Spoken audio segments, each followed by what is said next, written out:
پیش نظر میں قرآن کریم سے ایک حوالہ پیش کرنا چاہتا ہوں۔ یہ ایک الگ بات ہے کہ موضوعات میں ہمارے اندر جو بحث ہے اس میں سختی کا عنصر کتنا ہے، ایک دوسرے کے ساتھ جو لحاظ ہے اس میں حدود و قیود کہاں ہیں اور ہم کہاں کھڑے ہیں، یہ ساری بحث اپنی جگہ پر۔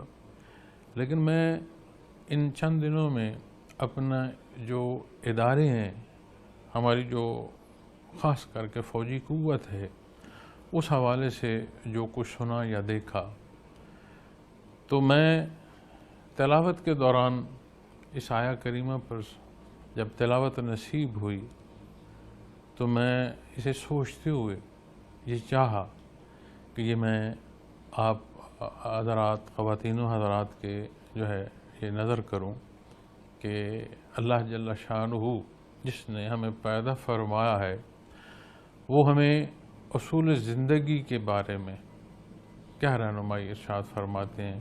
تو معزز ناظرین کرام، یہ سورہ الانفال ہے اور اس کی 60 نمبر آیہ کریمہ کا ابتدائی حصہ ہے۔ اللہ کریم نے ارشاد فرمایا وَأَعِدُّوا لَهُم مَّا اسْتَطَعْتُم مِّن قُوَّةٍ وَمِن رِّبَاطِ الْخَيْلِ تُرْهِبُونَ بِهِ عَدُوَّ اللَّهِ وَعَدُوَّكُمْ وَآخَرِينَ مِن دُونِهِمْ لَا تَعْلَمُونَهُمْ اللَّهُ يَعْلَمُهُمْ۔ فرمایا اور جہاں تک تم سے ہو سکے ان کے لیے قوت یعنی فوجی قوت اور پلے ہوئے گھوڑوں یعنی سامان حرب سے تیار رہو کہ جو اللہ کے دشمن ہیں اور تمہارے دشمن ہیں اس سے ان پر رعب جمائے رکھو۔ اور فرمایا اور ان کے علاوہ دوسروں پر بھی جن کو تم نہیں جانتے، اللہ ان کو جانتے ہیں۔ معزز ناظرین کرام، خصوصاً جب میں بحیثیت مسلمان پھر بحیثیت پاکستانی اپنی قوم سے یہ عرض کر رہا ہوں تو اس آیہ کریمہ کے حوالے سے بھی عرض کر رہا ہوں، بحیثیت مسلمان بھی عرض کر رہا ہوں اور بحیثیت پاکستانی بھی عرض کر رہا ہوں۔ بے شمار ہمارے مسائل، ہمارا اختلاف، آراء کا اختلاف ہو، عملی صورت میں اختلاف ہو، بنی نوع انسان کو اللہ کریم نے وہ وقار اور وہ مقام عطا فرمایا ہے، اسے اپنی اس انسانیت کو ہی اگر بروئے کار لائے تو تضادات حل ہو جائیں، چاہے جائے کہ اللہ کا احسان ہو کہ اس نے نور ایمان سے نوازا ہو، پھر اس نے ایسا خوبصورت ملک عطا فرمایا ہو جس میں ہر موسم، ہر فصل، جس میں ہر خطہ زمین، جس میں ہر معدنیات اور ذہانت ایک ایسا بیش بہا خزانہ ہے جو اللہ کریم نے عطا فرمایا، لیکن جب راہ جو ہے اس کا تعین اس میں کمی بیشی ہو تو یہ ساری چیزیں ہوتے ہوئے بھی رائے گاں جاتی ہیں۔ تو میں یہ عرض کروں گا کہ اپنی آراء کو حدود و قیود جو ہے اس میں رکھا جائے اور بحیثیت قوم پہلے سوچا جائے، چونکہ یہ درس ہمیں دین اسلام عطا فرماتا ہے، اور جو اپنا بحیثیت مسلمان ہونا مقدم رکھے گا وہ پھر ذاتی سوچ نہیں رکھے گا، وہ اجتماعی سوچ رکھے گا۔ تو ہمارے جو ادارے ہیں، یہ جب لفظ ہمارا ہے تو آپ کسی ادارے کو اٹھا لیں، آپ جوڈیشری کو اٹھا لیں، آپ ملٹری اسٹیبلشمنٹس کو اٹھا لیں، پارلیمنٹ کو اٹھا لیں، کسی ادارے کو اٹھا، کون ہے وہاں؟ ہم ہیں۔ اب جو شہید ہو رہے ہیں، جو غازی ہیں، وہ کون ہیں؟ ہمارے بیٹے ہیں، ہمارے بھائی ہیں۔ کسی بہو کا سہاگ ہوگا، کسی بہن کا بھائی ہوگا، کسی ماں کا بیٹا ہو، کون ہے؟ کیا پورا خاندان جو ہے وہ آرمی میں ہے؟ نہیں، یہ ہم ہیں، بحیثیت عوام بھی ہم ہیں، بحیثیت ادارے بھی ہم ہیں، یہ ادارے ہمارے ہیں۔ اب جہاں نقص آتا ہے اسے دیکھنے کی ضرورت ہے. وہ کیا ہے؟ اسی نظر سے اگر آپ سورۃ النساء کی آیا کریمہ 59 نمبر آیا کریمہ کو اگر آپ دیکھیں تو اس میں اللہ کریم نے بڑا واضح ارشاد فرمایا. کیا فرمایا؟ یا ایھا الذین آمنوا اطیعوا اللہ واطیعوا الرسول واولی الامر منکم فإن تنازعتم فی شیء فردوه الی اللہ والرسول ان کنتم تؤمنون باللہ والیوم الآخر ذالک خیر واحسن تاویلا. فرمایا اے ایمان والو اللہ کی اطاعت کرو اور پیغمبر صلی اللہ علیہ وسلم کی اطاعت کرو اور تم میں سے جو لوگ اہل حکومت ہیں ان کی. اب یہاں تک تو ہم بات کرتے ہیں، لیکن اللہ اور اس کے حبیب صلی اللہ علیہ وسلم کا فرمانا حق ہے. لیکن جہاں بات حکمران کی آتی ہے اس سے کہاں پابند رہنا ہے؟ جہاں غلطی کرے گا تو وہاں غلطی کا جواب کیسے تلاش کیا جائے گا؟ فرمایا پھر اگر کسی معاملے میں تم میں اختلاف واقع ہو تو اسے اللہ اور اس کے پیغمبر کی طرف پھیر دو، اور اگر تم اللہ پر اور روز آخرت پر ایمان رکھتے ہو. یعنی بات ذات کی نہیں ہے، بات اللہ کی رضا کی ہے. اختلاف کا حل اللہ اور اس کے حبیب صلی اللہ علیہ وسلم کے حکم میں ہے. پھر فرمایا یہ بہت اچھی بات ہے اور اس کا انجام اچھا ہے. تو معزز سامعین کرام، یہاں ہم فرق کرتے ہیں. جب ہم اپنی آراء کو چاہتے ہیں کہ ان کا نفاذ ہو پھر تضادات بڑھتے ہیں. تو میں دعا گو ہوں کہ اللہ کریم ہمارے حال پر رحم فرمائے، ہمیں بحیثیت مسلمان اس بنیاد پر جمع ہونے کی توفیق عطا فرمائے کہ یہ وطن عزیز ہمارا ہے، ہمارے اجداد نے قربانیاں دی ہیں. قربانیوں کی تاریخ بڑی پرانی ہے، لیکن جب بات آپ حرب کے حوالے سے کریں گے تو 1857 کی جو جنگ آزادی ہے تب سے لوگ قربان ہوتے آئے ہیں. تب آ کر 1947 میں یہ ملک معرض وجود میں آیا. اس کی زمین میں اتنے لوگ دفن ہیں معزز سامعین کرام کہ ہمارے پاس شمار نہیں ہے، لیکن جو اس کے نام پر دفن ہے وہ خوب جانتا ہے. ان کا صلہ اس کے حوالے.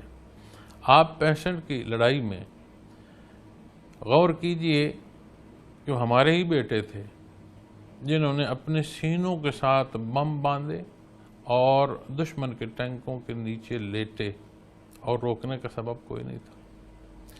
لیکن آپ اسی علاقے سے شہادت ڈھونڈیں. جب کبھی کسی شہید کا وجود جسد خاکی ملا اور سلامت ملا تو اللہ نے ہم پر احسان فرمایا ہے. اس احسان کا بدلہ ہم اس طرح نہیں دے سکتے، یا اپنی حیثیت کے مطابق جو ہم اپنی کوشش شکر گزاری کی اس انداز سے نہیں کر سکتے جس انداز کو ہم نے اختیار کر لیا. ہمیں بچے پڑھانے کی ضرورت ہے. دین اور دنیا دونوں علوم جمع ہوں تو العلم بنتا ہے. لیکن جہاں ہم جدید علوم پڑھاتے ہیں وہاں پر جو ہمارے بچوں پر ان کی شخصیت پر جو چیزیں اثر انداز کی جاتی ہیں یہ بالعموم نہیں ہے، یہ خصوصی چیز ہے جو دیکھنے کی. ہم بکھر رہے ہیں. کیوں بکھر رہے ہیں؟ ہم نے اس راہ کا انتخاب کیا ہوا ہے جہاں بکھرنا لازم آتا ہے. اللہ اور اس کے حبیب صلی اللہ علیہ وسلم کی طرف پلٹنا ہمیں جمع کرے گا. پھر معزز سامعین کرام، یہ جو قوت حرب ہے اس سے متعلق قرآن کریم میں بڑا واضح فرمایا گیا. جو آیا کریمہ میں نے آپ کے سامنے تلاوت کرنے کا شرف حاصل. ہم اپنے ان دشمنوں کو بھی نہیں پہچان پاتے جو سامنے ہیں، اور ہمارے تو اس وطن عزیز کے معرض وجود میں آنے سے پہلے دشمن موجود ہیں، ہم یہ کیوں نہیں سمجھتے؟ ہماری کمی بیشی میں بے شمار وہ دخل ہوتا ہے جو ہمیں نظر نہیں آتا اور جو ہم ہی سے ہمارا نقصان کروا رہا ہوتا ہے۔ تو پھر جس کا نقصان ہو رہا ہے اور جو نادانشتہ بھی اگر اپنا نقصان کر رہا ہے تو اس کا حل کیا ہے؟ اسے دانست کی ضرورت ہے۔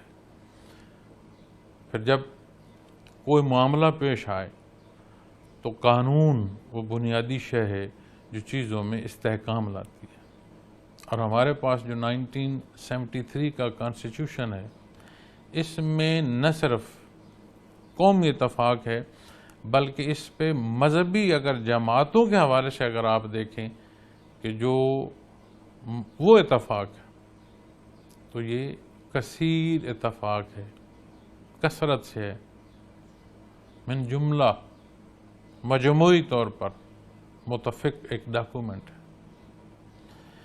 اور میں یہ سمجھتا ہوں کہ اسی قانون کو اگر کلی طور پر امپلیمنٹ کر دیا جائے تو ہمارے مسائل 80% سے زیادہ مسائل کا حل ہو جائے، لیکن ہم اپنی ضرورت کے پیش نظر اس میں مزید ترامیم کرتے رہتے ہیں۔ تو جب ضروریات ذاتی دیکھیں گے، قومی نہیں دیکھیں گے تو مسائل پیدا ہوں۔ پھر آج آپ غور فرمائیں کہ مہنگائی کی وجہ سے غریب آدمی جو ہے وہ کھانا کھانے سے قاصر ہے کہ وہ 3 وقت پیٹ بھر کر کھانا کھا لے، وہ اس بات سے قاصر ہے۔ اور زرعی ملک کیا چاہیے؟ ایک نظم چاہیے، نہ بیج دو، نہ سستی کھاد دو، نظام دو۔ جب کسان کی فصل آتی ہے اس کے اندر جو ہرڈلز ہیں وہ نہ ہوں، جو سمگل ہم کر دیتے ہیں اشیاء، تو اس سارے میں کیا ایک نظم چاہیے۔ میں کسی کی حمایت میں سیاسی طور پر یا کسی کی مخالفت میں بات نہیں کر رہا، میں ان حقائق کو دیکھ کر گزارشات پیش کر رہا ہوں جو ہمارے سامنے ہیں۔